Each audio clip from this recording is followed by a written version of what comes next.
Taphataa addaa Pirimeer Liigii Itoophiyaa keessatti dinqii hojjechuu eegale tokkoon wal bara. Maqaan isaa Kabbee Buzunaa yoo jedhamu kilabii magaalaa Nageellee Arsiitiif taphata. Bu'aa akaadamii Amboo Goolfiif akka ta'e kutaa Seenaa irraa odeeffannee jirra. Kabbeen ga'umsa taphaan alattis qaxalee naamusa isaatiin qalbii namoota hedduu hawwate ta'ee dhufee jira. Pirimeer Liigii Itoophiyaa bara kanaa keessatti ga'umsa addaa kan agarsiise tapha gochiiwwan Adaamaa waliin taasisanii 2-1 injifatan irratti.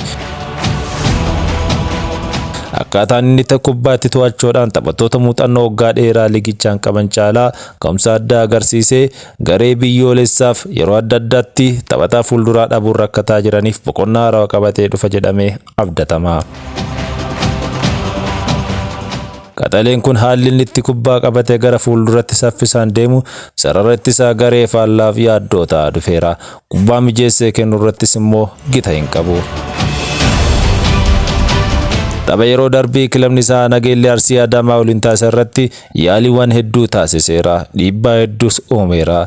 Daqiiqaan 5 dabalamee kubbaa qabatee sanduuqa peenaalitii keessa seenuun mijeessee kennee Nageellee Arsii injifannoo akka dammaamee oftu akka argatuuf gahee guddaa taphatee jira. Taphataan kun ga'umsa addaa agarsiisaa turuun namoonni hedduu maqaa isaa kallattii garaagaraatiin kaasaa jiru. Isinis yaada qabdan nuuf kennaa jenna. Waan qalbiin nu dhageeffattaniif horaa bulaa deebanaa. Injifannoon ammas kan guchiiwwaniiti.